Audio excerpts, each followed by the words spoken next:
पुण्यातील मोशी कचरा डेपो दुर्घटनेला 40 तासांहून अधिक काळ उलटलेला असून मलब्याखाली अडकलेल्या 8 कर्मचाऱ्यांचा शोध अद्याप लागलेला नाहीये।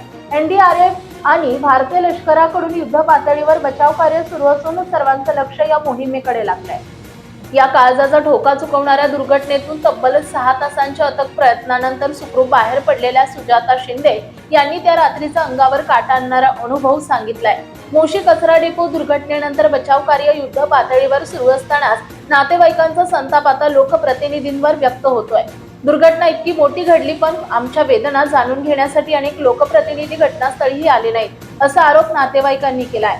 नातेवाईकांच्या म्हणण्यानुसार पालकमंत्री सुनेत्रा पवार यांनी फोनवरून बचाव कार्याची माहिती घेतली, मात्र त्या अद्याप घटनास्थळी पोहोचलेल्या नाहीयेत। स्थानिक खासदार अमोल कोल्हे यांनी ही भेट दिलेली नसल्याचा आरोप करण्यात आलाय, तर आमदार महेश लांडगे दुर्घटनेच्या दिवशी एकदाच आले आणि महापौर रवी लांडगे यांनीही केवळ सुरुवातीला भेट दिल्यानंतर पुन्हा घटनास्थळी हजेरी लावली नसल्याचं नातेवाईकांचं म्हणणं आहे। दरम्यान मदत आणि पुनर्वसन मंत्री गिरीश महाजन यांनी दुर्घटनेच्या दिवशी 2 वेळा घटनास्थळी भेट देत बचाव कार्याचा आढावा घेतला आणि संबंधित यंत्रणांना आवश्यक सूचना दिल्या। प्रशासकीय यंत्रणा ढिगाऱ्याखाली अडकलेल्या 8 जीवांना सुखरूप बाहेर काढण्यासाठी वेळेशी शर्यत लावत आहे, पण आमच्या माणसांचा शोध कधी लागणार हा नातेवाईकांचा उद्विग्न सवाल आता प्रशासनासह डिंब राजकीय व्यवस्थेला जाब विचारत आहे।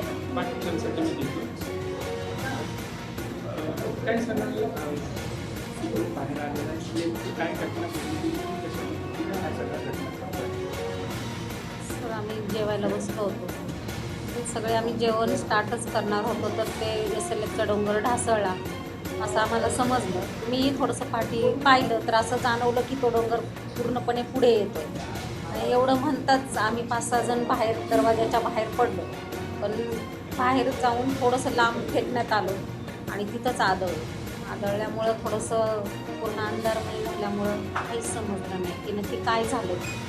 नंतर थोडंसं स्टेप व्यवस्थित स्थिरावरती आल्यानंतर जाणवलं की बाहेर 2-3 जण आहेत, जे मला तरी जाणवलं की बाहेर 2-3 जण आहेत, ते आवाज देत आहेत। मी त्यांना रिस्पॉन्स दिला की मी इथं अडकली आहे, मला बाहेर काढण्याचा प्रयत्न करा।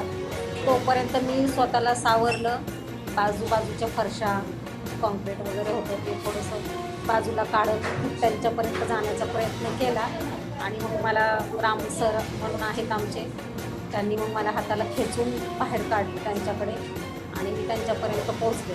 तर आतमध्ये राम सर, रणवीर सर, सचिन, आमचे RD साहेब, सोमनाथ सर हेही होते, हेही दबले होते, पण त्यांनाही बाकीच्या टीमनी आतमध्ये खेचून त्यांनाही तिथपर्यंत सुखरूप पोहोचवलं होतं। असं आम्ही 6 ते 7 जण तिथं अडकलो होतो।